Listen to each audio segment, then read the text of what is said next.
Hi, Assalamualaikum. My name is Siti Khalila binti Samsudin. So, to my fellow friends and Dr. Mimi, today I would like to present the three main strategic approaches for competing internationally.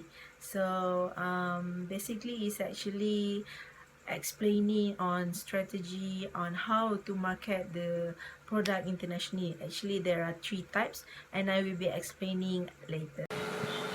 So, how does a company having an option in resolving issues on how they want to do international marketing? So, there are actually three options for resolving this issue.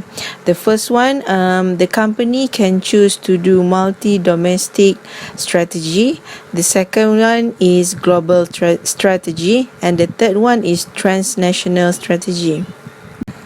So in here shown that the component in competing internationally, as I mentioned earlier, multi-domestic strategy, transnational strategy and global strategy. Let's proceed with the next slide. These are the figure of the three approaches competing internationally. So the first one is multi-domestic strategy, or known as think local, act local. Okay, it is actually low benefit from standardization, however high need for local responsiveness. The second one is global strategy, think global, act global. This is mainly all the international company are using this because the benefit from standardization is high and the need for local responsiveness, however, is low. The third one is transnational strategy, known as think global, act local. In here you can see that it is slightly lower than high for benefit from standardization and very high need for local responsive. So the first strategy is multi-domestic. So what is it and how does they execute the strategy? So basically, the company with a multi-domestic strategy have aimed to meet the needs and requirement of the local market worldwide by customize what are the local needs, tailoring their products and services extensively. The second one is having different products at different location and adapting marketing and distribution need to fit the local needs, such as their culture, regulation, custom and market requirement. So it is actually an act of think local and act local, and it is facilitated by decision making decentralized to local level. So you might think about McDonald. Okay, so McDonald is an international company. However, when they place their store at different places, such as in India, we know that the culture of the Indian or the Hinduism, they don't eat beef. So what did they do is they provide vegetarian menu in McDonald's. In Malaysia, we can see that there are nasi lemak McDonald. Why? Because Asia, our staple food is rice. So that is one of the example of think local and act local. And you can see that the decision making is decentralized. It means that giving local managers considerable attitude in how to craft and execute strategy for their country market. They are responsible. In here, we have two examples. The first one is Nestle. So Nestle customized product to the local market and association in the mind of the customer and brand loyalty by using local name. So these are the strategy they are using to attract the local needs, to attract the local to buy more their products, such as Nestle. We know that they have ice cream products. Okay, so there are actually an ice cream range called McCool. So and then next one is Milo. We know that Milo have two version. One is Australian Milo and the next one is our local Milo, and the next one is Maggi curry. Okay. And then next one is McDonald. McDonald raising profit by customizing the firm's good or services to provide a good match to the taste and the preferences in Malaysian market. As I mentioned earlier, there are Nasi Lemak McDonald, Prosperity Burger during Chinese New Year, and recently foldover menu for Ramadan. McDonald used the strategy of franchise as a mode of entry into emerging market of Malaysia. In here, these are the inputs of think local and act local in executing their product, such as they need to think the name of the product that can fit to the local market. Next is features. Religion, as I mentioned earlier, some of the country they have this restricted diet, so they need to follow based on the religion, such as in Malaysia we know that mainly is Muslim and there are actually halal. And next one is the symbol and social media and sales channel. However, there are actually disadvantages of this kind of strategy. The first one, it is expensive to implement. There's a hinder transfer of a company's capability, local adaptation of product increased costs. So it is as mentioned earlier, it is expensive to implement. And then the next one is failure to transfer distinctive competency to foreign market. This is based on because they are doing the local marketing, thus not all other country actually looking forward for what they are doing it. So in here is global strategy. It is a company employ the same basic competitive approach in all countries. Global strategy is actually a globally integrated approach to produce, packaging, selling, and delivering the company products and service worldwide, or it is known as to strive to build global brand. And then is to coordinate all the planning with the strong headquarters control, and then selling same products globally. And then it is called as act global and think global. For this one, the company managers is actually integrate and coordinate the company's strategic move worldwide and expand into most, if not all, nations where there is significant buyer demand. For global strategy, it is also can be advantageous if it allows the firm to replicate a successful business model on a global basis efficiently, or engage in a higher level of R&D, or known as research and development, by spreading the fixed costs and risk over a higher volume output.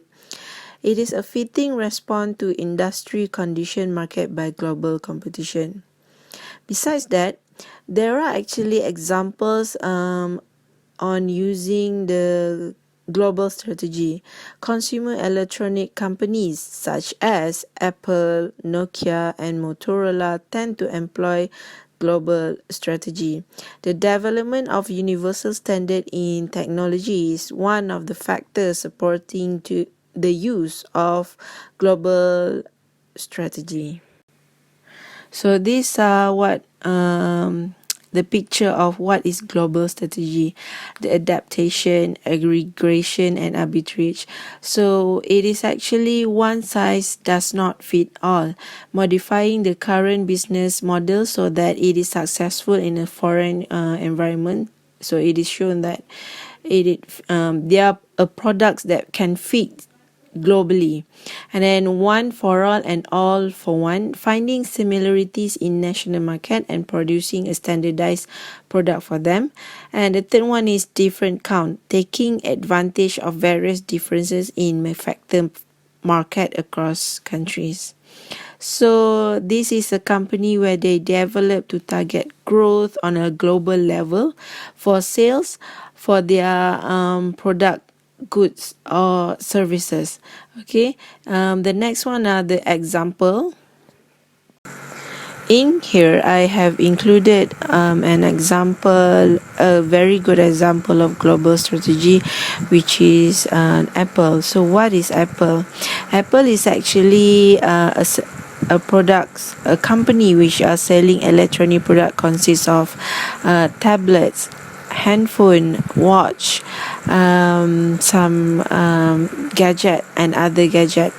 Okay, so Apple is actually sell the same products under the same brand names everywhere and utilize much the same distribution channels in all of the countries.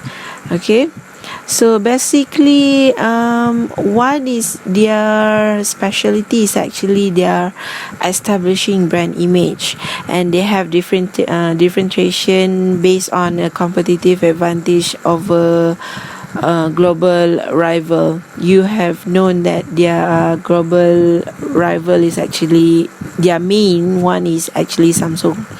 Okay, and then third one is knowledge develop and retain at center, and the last one would be the most infamous electronic companies that tend to employ a global strategy.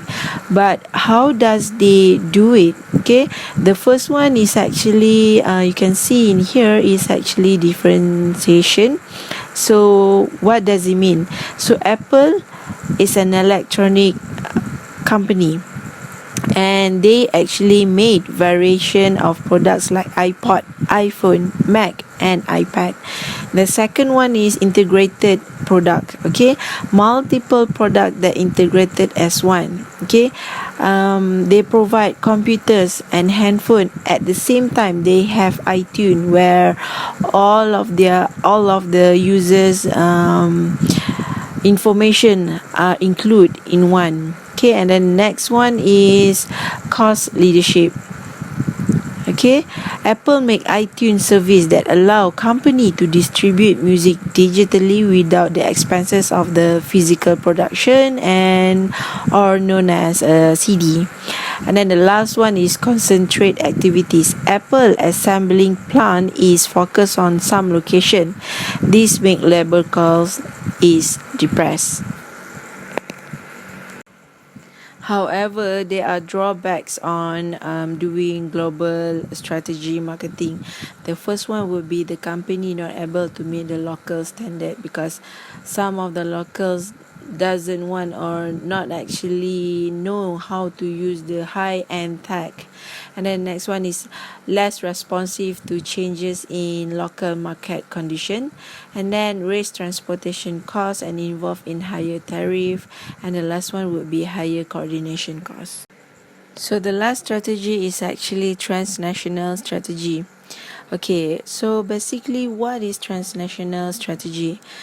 Transnational strategy is home based but registered, and it has asset and facility at each or other country.